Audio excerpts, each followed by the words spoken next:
All right, thank you for joining us today, guys. So today we're going to talk about something that a lot of questions people have as soon as they finish a BUIDLathon like ETHDenver. What do I do next? Where's this going? And oftentimes it's great to learn by doing and have that start. But what can you do if you actually want to take your idea to the next level? What can you do if you want to see how far you can take it? Does your idea have legs? Is this a real thing? So one of the ways that you can do that is, of course, to start applying it in the real world. And so a lot of people are at different points in their journey. And so we have a number of people joining us today that are going to help us explore kind of the directions that this can go and how you can figure out what to do next here. So Ellie Lee, Titus, and Austin Griffith. And I want to give each of you a chance to just say kind of how you got into Web3 and how you took it to the next level. How'd you go from I'm interested in this, I'm building my first pilot project to being industry leaders where you're at. So Ellie, if you want to start us off. Yeah, sure. Hey, everyone. My name is Ellie. So currently, I'm one of the core team members with UETH, the University of Ethereum, focusing on product. But yeah, it's actually a long story how I got into Web3. So after college, I took a leap of faith to work on my own startup. So that was when the Netflix, binge watching was still a thing. I think nowadays, people just think, oh, I'm just gonna binge watch something. But back then, that was a cool new concept. So my co-founder and I built a clipping technology that lets users clip any moment from any streaming, any videos online. So we grew that to about 150,000 monthly active with millions of traffic. And then we got very lucky after 2 years, the product went viral and we got acquired by an edtech company. So I was head of product there for a couple more years till they got acquired by PubNative, which is a bigger edtech player in this space. Then COVID happened. So I took a bit of time to just think about what I want to do because, like social media and ad tech, they're all very attention and revenue driven. You feel like you're always asking for validation from outsiders versus, what do I really want to build that, that's impactful, for other people and for myself. Then because of COVID, I actually joined a later stage Series C telemedicine company because of COVID. So I was there for about a year, but ultimately realized, I'm more interested in starting something earlier stage versus being in a mature company like a Series C stage to build products. Then COVID, so later in COVID, that's when the whole Web3 culture, NFT started exploding. Even though I've been buying crypto since 2017, that's when on the product level, especially on the consumer mass adoption level, I finally realized, oh, this is something that makes sense to me. I could start building something. So I got connected to a founder friend who back then was building on a social token startup. So they just closed their Series A, and then the founder asked me to help out on the product stuff. So we actually did a few months kind of trial and run pilot projects to see, one, if I'm actually interested in the space, and then for me to learn more about, basically just building products in Web3 because there are still a lot of new concepts that I needed to catch up back then.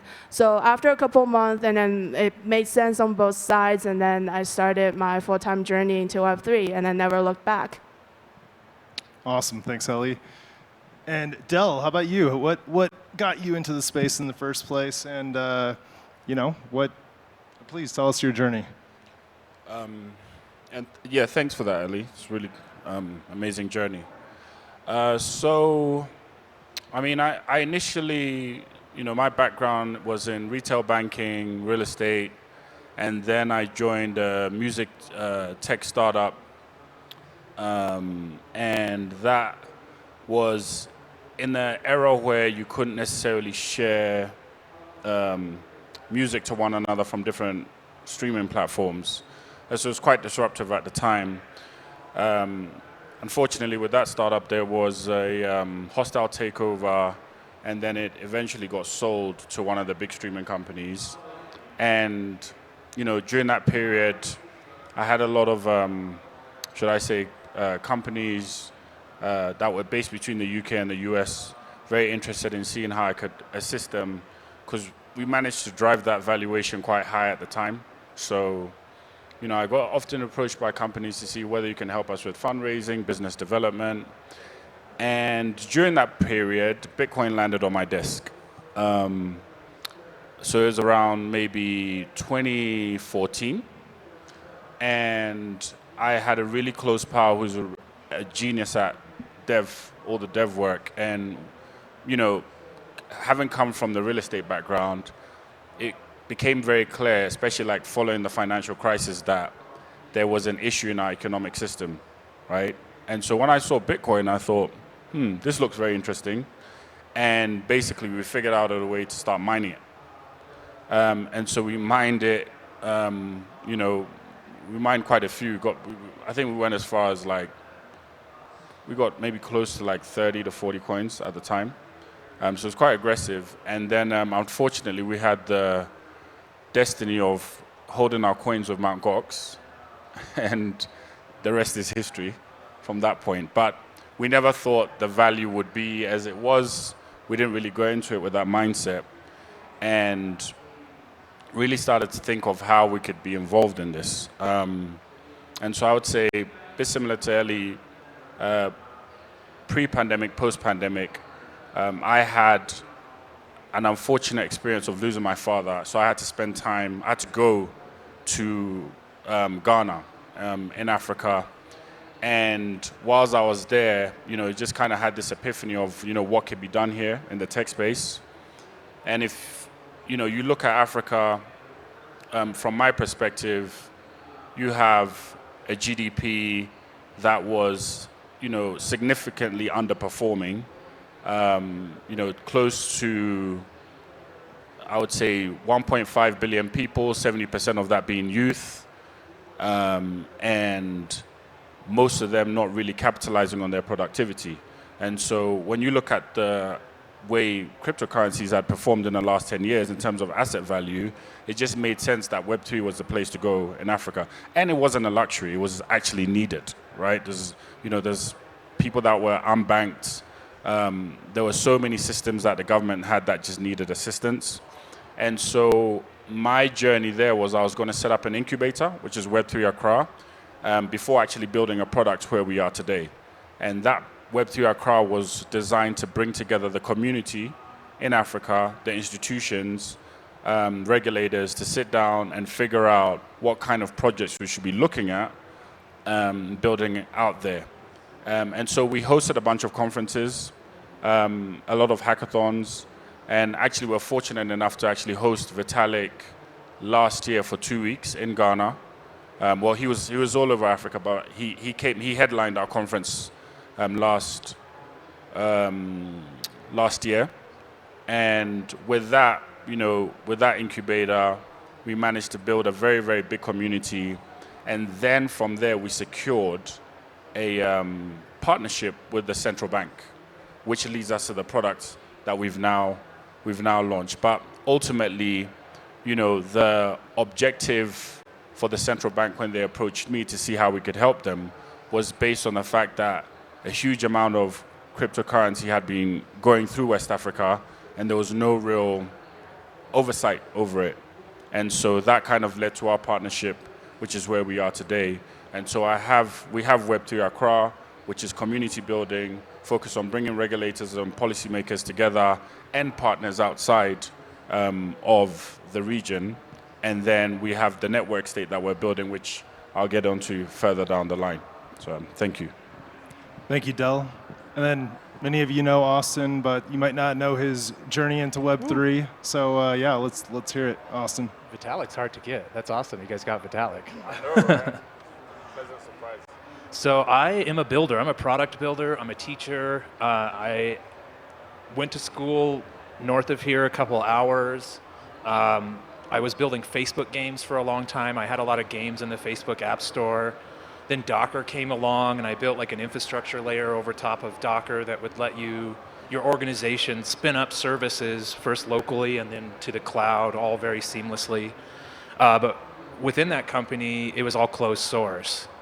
And I would put on a bow tie every Friday, and I would show off some cool technology. And one of those was Ethereum. And like 6 months later, I was out and into Ethereum, right? And obviously, there's lots of nights and weekends. A lot of the people that are in the Build Guild are nights and weekends. And that's how it started for me. Lots of nights and weekends building, trying to prove out certain things. I built this game called Gallias. There was this hand-painted, on-chain, like Age of Sail game. And I brought it to ETHDenver in 2018. And that was really like this moment for me that shifted from I've been lurking in the shadows to I'm going to go ship at this hackathon. And we built a Pogs game at that hackathon. And I kind of got more into the ecosystem and found that doing DevRel type work, where I would go like find some interesting concept and then kind of like hit record and just like build something with it and kind of teach it to people, that started resonating. And I did like burner wallets and meta transactions. And then in 2019, we did the burner wallet here at ETHDenver, where you got a coin, you scanned it, you had the wallet, you walked up to the food truck, you scanned that, you bought some food, and that was kind of a magical experience that catapulted me more into the space.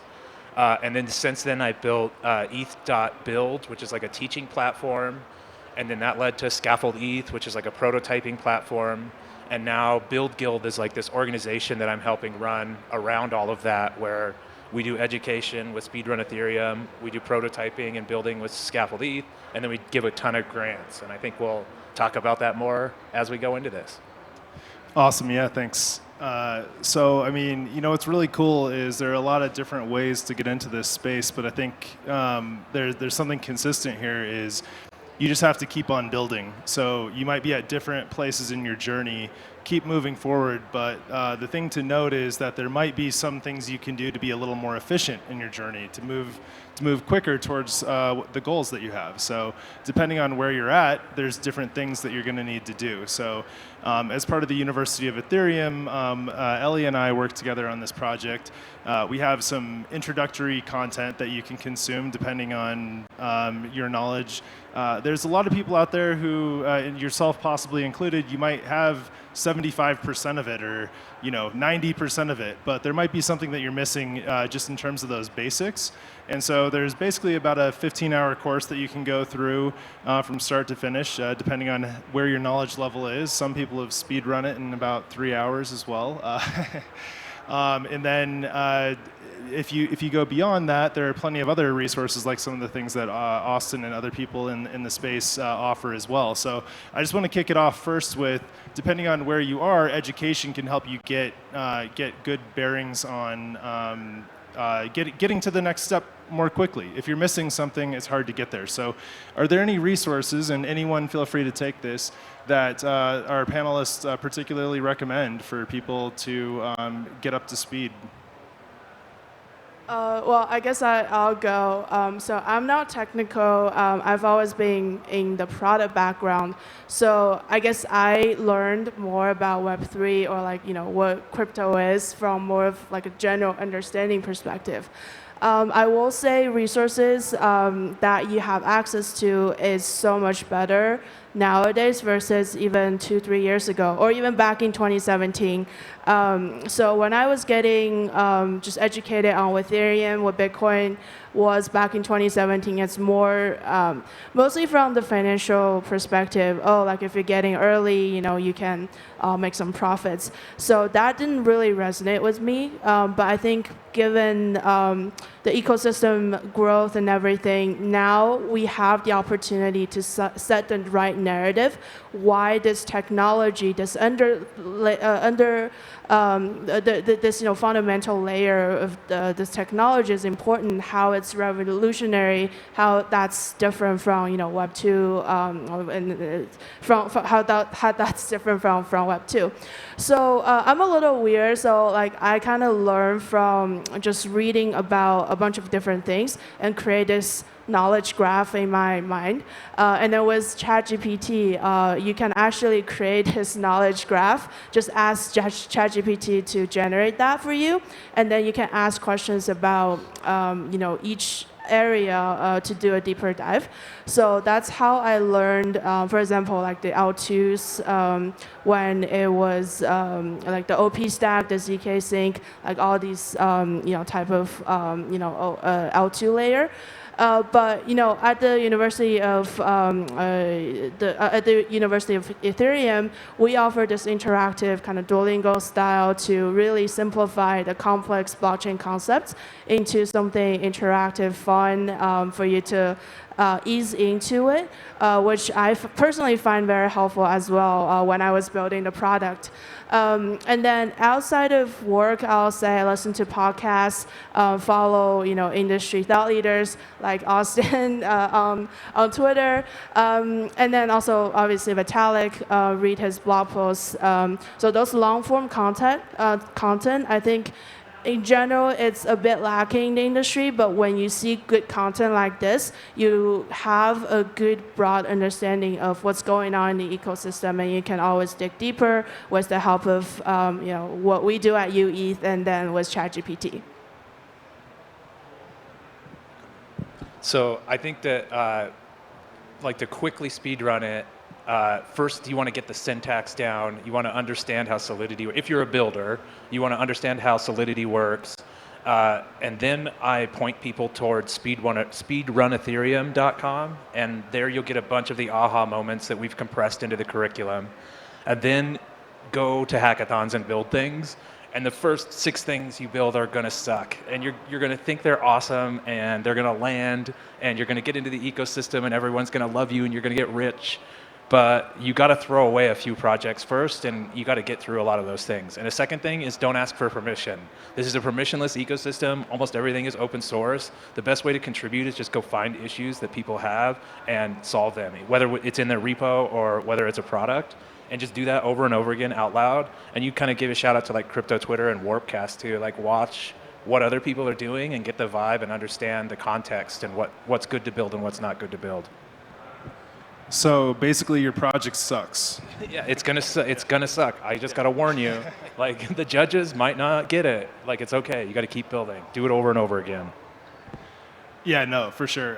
So I guess if you look at a lot of the things that actually finally hit that product market fit in the world, they don't just come out and nail it day one usually, right? So that's a big piece of why we're here talking with you today is to kind of figure out.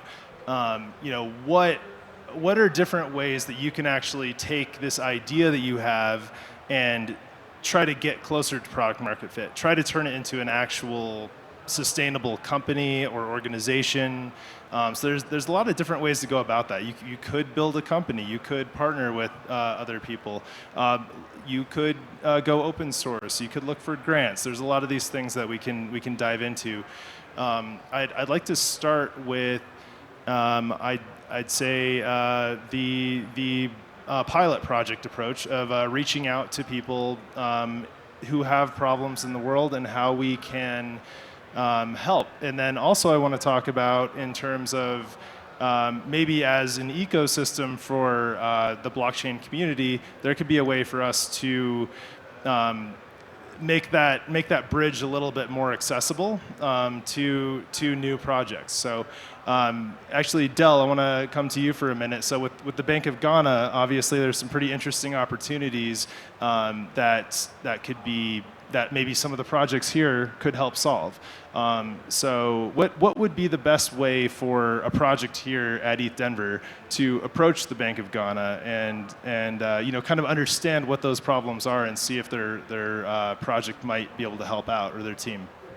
Yeah, that's a great question, Justin. So, I mean, when we started the journey of maybe 2-3 years ago, we could foresee that these kind of questions would come up, right? So if you have like a very interesting project on this side of the world and they see expansion opportunities in Africa, how do they go on about it? And sometimes it's as basic as not knowing the right people to network with. And so that's why we created the Web3 Accra, so that it was a community-based project. It's non-profit, right? And the objective is to bring together the ecosystem. And one of the things I personally did is I did seek grants. So I was doing the trips to the West Coast frequently, every other month. And I also joined a network state, one called Afropolitan, which is based between the West Coast and I would say the African ecosystem. And by joining them, I met other builders. As a matter of fact, I actually met them at ETHDenver 2 years ago. So, that shows you the power of what you guys are doing. And as a consequence of that, we built Web3 Accra and then started creating this kind of network effect where we were talking to builders, let's say like Austin, and say, hey, just come out, when we're doing our next conference or our next town hall, do you want to come out to Africa? Some people haven't been, right? So it's an opportunity to see the continent while also meeting builders and other ecosystems. And then what we also did is, rather than going to the Bank of Ghana and say, hey, you need to take this product, we realized a problem they were trying to fix, which was building a digital currency, right? And so we started inviting them to our conferences and our town halls and really having conversations with builders and people that were using these assets, right? And make no mistake, some of these people in these institutions actually do use crypto. And so they were giving us insights on some of the, crypto that they were buying and how it was performing as tests, right? And I would say in Africa, the benefits are, it's not as rigid of a system where if you are working within an institution, a financial institution, you can't buy crypto. You can buy it, they'll cap it and say how much you can buy, but they don't mind you kind of like playing around with it to understand how it works. And so there were questions back and forth between us and the community. And eventually, the central bank launched the eCity, which is a digital currency which they are testing out in rural areas. And that program's been going for just under a few years now. And then that led on to our partnership with them, which focused on actually putting a policy together.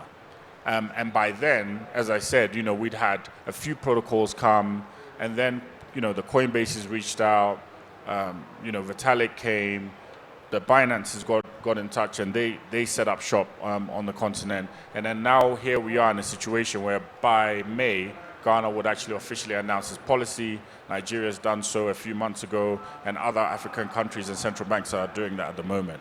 And then now we're in a position to actually launch a network state that is very much focused on KYC for blockchain and allowing citizens to get some sort of utility against that. Awesome. And so if a project wanted to come in and support that and connect with you, obviously coming to events, either coming and meeting you maybe right after this, for example, would be a good first start, right? Yeah, could connect with me.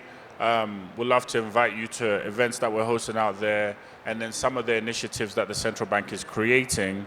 We have a good enough relationship to invite people outside the ecosystem who want to be involved, and then can kind of take it from there. That's great. So Austin and I were talking a little earlier about grants, and in fact, still one more question for you, Del. So in terms of pilot projects, to help move some of those initiatives forward, there are a lot of ecosystem organizations that contribute to helping builders take on pilot projects. So it can sometimes be hard for a builder to get one of those grants if there's not momentum or something meaningful assigned to it. So it's an interesting way that the builders could collaborate with you to get some of your initiatives done, or at least create more of these pilot projects that you could say, wow, we did 20 pilot projects. One of them worked really well. The rest of them didn't do a whole lot, whatever. But I think there's just not enough pilot projects that are connected to real-world use cases and to organizations like yourself that, Yeah, absolutely. you know, so I guess from that perspective, if some of these builders wanted to propose things to you and then partner with some of these organizations, what would you say would be a good way to get in touch? Yeah, so sometimes, you know, like with the builders on ground, some of them have some really, really great ideas, but they need guidance in terms of how they formalize that, is the best way to put that. And so best way is really understanding the organizations, how they wish to, what is their culture on issuing grants, right? And then creating some sort of intermediary formality that allows the right builders to kind of connect to that. And that's where Web3 Accra comes in, to work with the organizations and the builders on the ground to ensure that there's a, should I put it, a pragmatic system, and then hopefully we will provide the oversight to ensure that that's expanding in the right direction. And as I said, we've done most of the legwork on the ground, and so it makes it very easy for an organization to come to us and say, okay, how many builders are good on Solidity? You know, is there any AI adjacent Web3 projects that we can look at? What's happening in the gaming area? And they just literally tap into the community, and we help integrate that. Awesome. Yeah. So we'll provide some follow-up information for builders that want to get in touch with you for sure. Yeah. And then Austin, maybe we can talk a little bit about just some of the ecosystem opportunities that can help builders, you know, start off with a grant. Maybe don't jump straight into VC funding or like pursuing like a full round for something. Other kind of approaches. What kind of things do you recommend? Yeah, I don't know what to do at the VC level. I'm glad we have like more input on that, because once it gets there, I'm out. But I try to keep builders as like free agents for a while and let them explore what they think is going to have the most impact in the space. And the way we do that is with like streaming grants. And the way to get a streaming grant is kind of a nebulous process, but it had to do with going through Speedrun Ethereum, building lots of things, showing them off, and then eventually we would find folks that were building cool things, and then we would open up a stream to them on chain, and they could withdraw from that stream and turn in what they're working on. But I think more generally, like grants are available all over the ecosystem for open source software. You don't necessarily have to go straight to a VC. You could find things that are where you could have impact. Maybe you're building a new library. Even if there's already a library that exists for one language, you're building it in Rust instead, and you know that's a new hot thing, and it's more efficient. And doing those kinds of things like builds up a really nice infrastructure within Ethereum and a really good ecosystem. So I think that like it still goes back to stop asking for permission, start doing things, start providing value, but also like Build Guild is open for grants. Like if you like, we'll have a grants website that we're going to launch within the next couple of weeks that are sort of like these small one-off grants before you get like a streaming smart contract. So there's programs all over the ecosystem for these kinds of things, and also like public goods programs. If you're already providing value, you'll get a retro airdrop from Optimism or Octant or Gitcoin. So there's lots of different funding mechanisms. But then when you're ready to go pro, you have to talk to the VCs. Do you want to shout out maybe all your favorites from the grant side for pilot projects? I mean, it's more like pick the protocol that's most interesting to you, right? Like if you're kind of getting into ZK, go look at the ZK, like Aztec and all of the ZK stuff. I'm old, so I'm thinking, there's probably like so many new ones that I don't even know the name of, right? But I would say like find the thing that you're interested in and then go start paying attention to those repos, look at their starter kits, go build something with it, show it off, and try to get their attention that way and apply to those grants programs. Awesome. And then I'd say just talking, Ellie, you have a lot of experience on more of that VC side of heading towards, you know, if depending on the stage of your project, if you feel like that's the direction you're going, what do you recommend in terms of next steps and how projects can possibly do something that is, let's say, more on that in between getting funding, like full funding, but what do they need to do to be prepared to get themselves to that point? Right. So it's interesting. Before I jump into Web3, I actually did something on the side, helping run an accelerator in the Web2 world.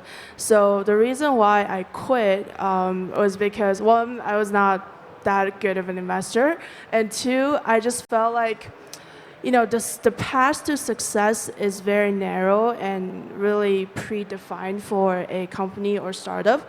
Pretty much, if you want to be known in the startup world, you only have access to VC funding, and that's boring. And then that kind of turns the ecosystem in a very unhealthy way, and almost like if you get VC funding, then you get recognized.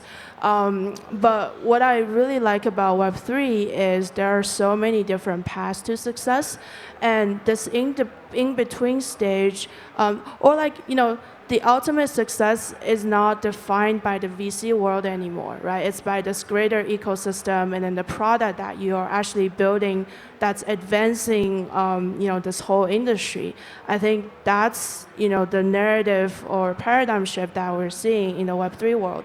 So in this in-between stage, I think it's interesting. From the product side, once you have some sort of prototype, the question is always, who are your target audience? Who are you targeting, right? Is it DeFi? Is it, the degen world? Is it more community driven? You should be able to answer these questions before even, taking a step further from just a passion project or something that comes out of a hackathon or, from ETHDenver project. You should be asking yourself these questions before start, navigating what the next step is. And at the University of Ethereum, I think what we're doing is interesting. We're creating this navigation system, or at least trying to help people navigate what's next for them, right? And it's also awesome that the fact that we are having a panel talking about all the resources available and setting the right mindset that everything is almost open source, it's almost available for you. All you have to do is just start taking the initiative yourself. But from basically the support system we offer at the University of Ethereum, if you have a good idea, come talk to us. We'll provide mentorship support and and then basically give you all the grant opportunities that's available out there with all the L2s, with Build Guild, with Web3 Acra. So we know these resources exist. Will help you navigate, what's available to you. And then also, depending on your target audience, we'll give you product support. We'll help you put together a team through all of our university and chapter network, so that we're really creating our own ecosystem of builders who are passionate about building something, doing real-world use cases. Then we can group the right people, the right resources together, and really help you navigate and maximize. Help you maximize your effort to build something that's really meaningful for our space. Awesome, yeah. So, you've probably heard a lot of consistent messages here are around put yourself out there. Start connecting with people. Don't be afraid to talk to them. And if you maybe you feel a little bit shy, you need someone to help you out in that journey. That is one of the places where the mentorship team at University of Ethereum and a lot of other organizations can help. So to Austin's point, pretty much every protocol has a team that's designed to help you figure that out. So if you have an area that you're particularly interested in, reach out to those teams and get going. Back to this whole idea of your idea sucks.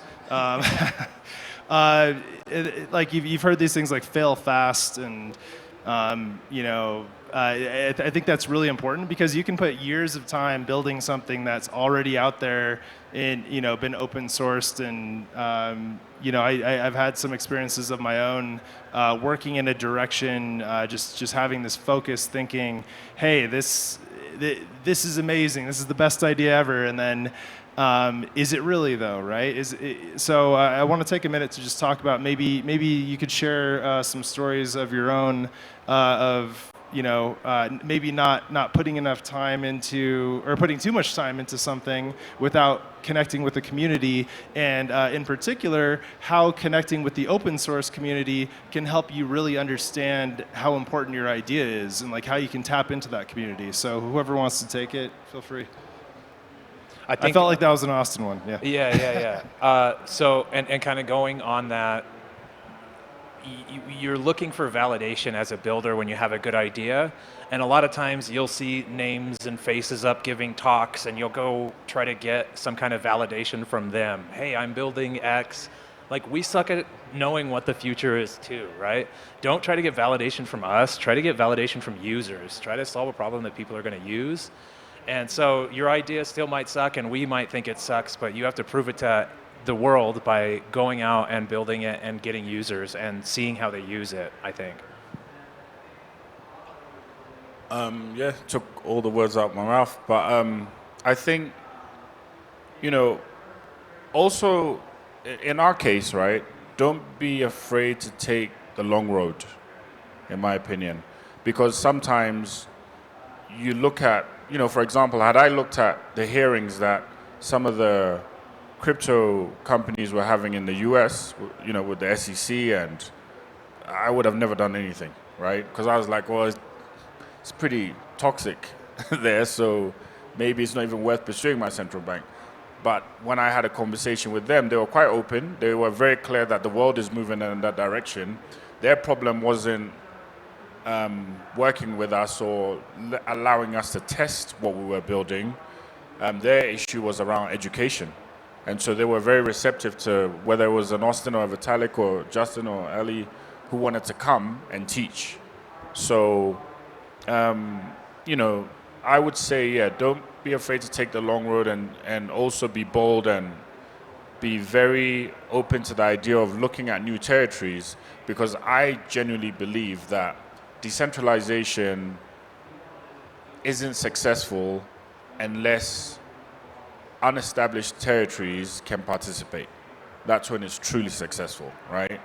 And that for me is like what kind of like, it's like my North Star when I think of what we're doing in Ghana. And when you were asking Dell how people could solve his problems are the same as a whole world of users, right? Like smart contract wallets, there's no one building good UX on top of smart contract wallets yet, but that's how everybody is going to custody the funds in the next couple of years. So building a good smart contract UX where you can swap as your smart contract on Uniswap, and it's just one button click and it approves and it transfers. All of that UX is coming, but no one's really building it no one has become the Schelling point of that thing. So by building that thing, you would solve the problems for like worldwide users. I was going to say, because we work with a lot of students coming to us with good ideas, maybe they're early, but our first advice is always go talk to your users, like go test, right? And then it's not the end of the world if the market or like whoever you talk to doesn't like your idea. It just means, this hypothesis doesn't work. Maybe try something else. But as long as you have this keep BUIDLing mindset, I think you will find something that resonates with people. I built like a hand-painted fishing game, Age of Sail. It had commit reveal fishing for randomness. It had land tiles that you could buy. There was a market. It was all on mobile. It was super responsive. And I showed it off to a few people at ETHDenver and in 2018. And a couple of them were like, wow, that's really cool. But then the people that I really looked up to, I went up to them and I showed them, and they were almost like a little bit annoyed and they didn't get it. And so just know that like it's tough, and you have to build things, and don't worry about what the figureheads on the sign say. Go get users' feedback and put something in someone's hands and see how they use it, and iterate on that. Well said. Awesome. So we've talked about grants a little bit, but I do think that that's a really interesting way to kick off your project and get a little bit of resources to help get access to some of those users. If you can partner with a project or organization, that's a great way because they have built-in users that you can iterate on your project with. Can we talk for a minute about getting grants? Like what are people looking for in the grant process? So when putting something together, when applying for a grant, what kind of information is important to the organization reviewing and approving that grant? For me, I want a one-liner. Like my grant process is actually go speedrun Ethereum, go build a token vendor and a staking app and a DEX and a multi-sig and work your way through my curriculum. But if you get that far and then you show up, give me a one-liner of what you want to build next, and that's usually good enough for a small grant. Do that 2 or 3 times, and if that's successful and you're having impact, that's going to lead to a bigger grant or stream of ETH. At the University of Ethereum, we actually have recently invested in and are currently incubating a project called ACE. So I wish the founder, Colton, is here on the stage with me. So the reason we really liked his project was because it really resonates with our mission to bring the next 20 million or however much millions, billions of users into Web3. So ACE is essentially a trading card game that's using the Web3 narratives that's very relatable to folks. And then it's a really fun game, kind of like Hearthstone. And then with the quality of the cards it creates, it clicks with people in a different way that we think there's potential to bring more people into Web3. So I mean, it resonates with the Duolingo model that we created. So we're trying to bring people from a creative perspective, so that there's a chance to include more people. So just on. I guess essentially UETH is our own ecosystem. So when we think about projects to partner with or even investing, we want to make sure that we're ethos aligned, on that front, right? So I think for a lot of L2s, like when they're giving out grants, they're probably looking the same things. So when in your application, you should talk about, the potential for the possibility for all the users that you can potentially bring onto this chain, and then why you're doing it. So, if there's any synergies. So I think at the end of the day, this ecosystem is great because everyone's looking for a win-win situation. And as long as you can kind of establish that, you always have a chance to get those grants. Yeah, I'd add in one more thing. I do think choosing a public goods focus at first can be very beneficial for getting a grant. If you have an initiative that is going to do good in the world, that's a great way to iterate on your project while exploring, the feasibility and how users adopt it. So one of the things that through University of Ethereum, we hosted a workshop with Princess of Sierra Leone. And one of the things that we're moving forward now, and actually is an opportunity for students and anyone here, is building a better process for managing wells in the country. So it's interesting how that developed and kind of moved along. Initially it was, hey, this is a conversation and this is a cool idea, but then one thing led to another. Now we're talking with the government there, and we have a pilot project that's being put together, and grant is just about approved for that.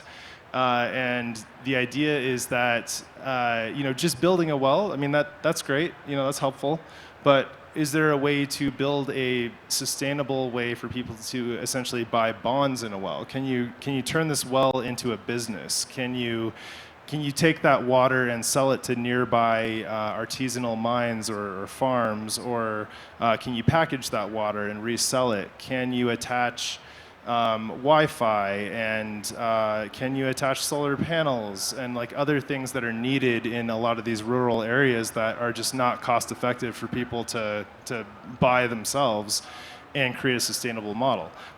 So as a result, now that's become a relatively interesting project that that has a lot of legs, and if it can be proven as a pilot, that can go anywhere, right?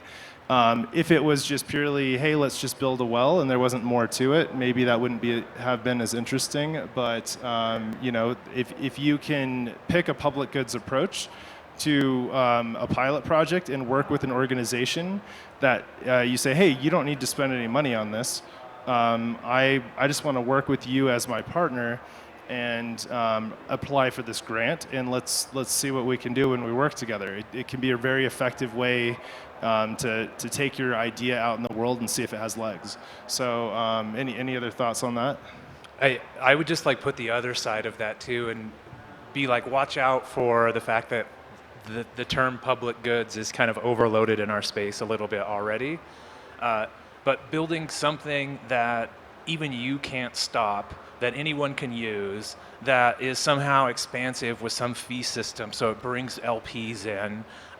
You create this hyperstructure that is useful for everyone. So there's definitely like ways to make public goods, but a lot of them still include financial mechanisms. I think we still see lots of financial mechanisms, and it's okay. Like I was a computer guy, and I didn't even really care that Ethereum was money. I thought it was just like this unstoppable, ultra composable, censorship-resistant platform where I could just deploy my apps. But I think if you look at it as a traditional technology, like this goes really nerdy, but there's a thing called a cron job. It's basically a service you want to run every night to roll your logs or compound your entrance or something. In Web 2, you kind of just set up a server and write the rules for every day I want this thing to check in. But if you want that to work in Web 3, if you want that to be fully decentralized, you have to understand that there needs to be an incentive mechanism. Yes, you write the rule that says someone has to check in every 24 hours and only one person can, but you also need to say whoever checks in gets paid. And you need to have like some system of money flowing into that to be able to pay those operators to be checking into your contract. But once you do build that, you build this system that's like literally unstoppable, which is really cool. So I think that like, yes, public goods are awesome. Try to build things that help the whole ecosystem and are credibly neutral and fully accessible from everyone. But also like, don't be afraid of incentives and understanding mechanism design and how to use incentives to get a certain behavior out of your users. And that also brings up for me something interesting that came up talking with Princess Sarah's brother Hindo, which was that there's actually maybe not as much of a need to build new wells in a lot of ways, but to repair the wells.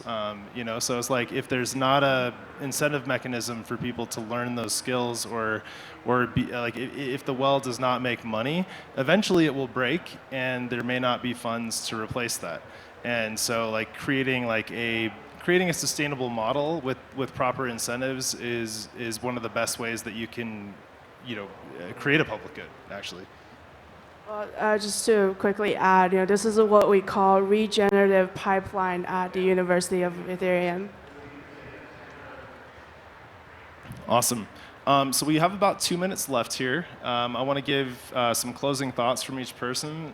So yeah, why don't we kick it off with you, Ellie? Any closing thoughts or next places that you'd like people to go if they want to talk more and tap into some of the things you've talked about?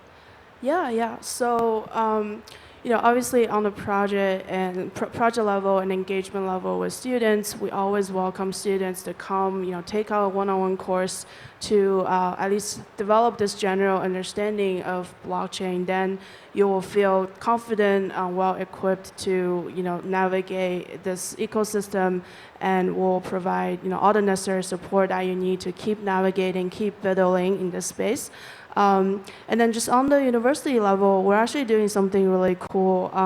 So we put out this one-on-one course kind of as the fundamental layer to show this world what's possible But we are actually doing an open call to work with all different protocols, projects. If you're interested in providing educational content, we'll give you this white label solution that you can just take from us to create your own interactive content targeting your community. And then the next bigger vision is really open sourcing this content creation where everyone could come and co-create content with us so that we can build more content library as a whole in this ecosystem. Then it's really open accessible so that everyone can come into the space and start navigating with confidence. I mean, as I said, personally and commercially, I've definitely benefited from ETHDenver and the Ethereum ecosystem. So, make no mistake, some of your biggest opportunities will come from this place if you apply yourself. And as I said, over the years, the relationships have been kept. We've watered the seed, and now, we have a flower that's growing into a tree eventually. And so I would definitely say, engaging with an ecosystem like Ethereum is very, very good. In addition to that, I think, let's not underestimate the ecosystem in Africa and how it contributes towards some of the large volume of transactions that's happening globally. We just use it differently. We don't use it for the same things that it's been used over here. And so I would really advise builders to really challenge themselves and stretch your consciousness to see what ways your products could be used in different ecosystems, and you might just crack something you haven't even thought about. And I've seen that happen so many times.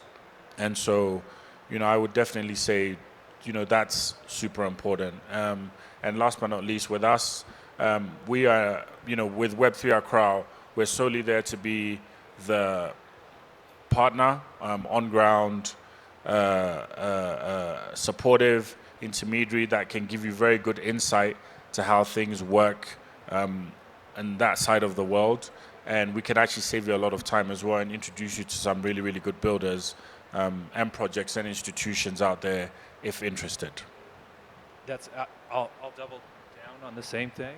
I think that you find your customer first and work backwards from them. If it's an emerging market, figure out what kind of cell phones they use, figure out how it works, and build a product that works for them and get it in their hands and see what happens. For developers, my call to action is to go speedrun Ethereum. Go to speedrun Ethereum and go through that curriculum.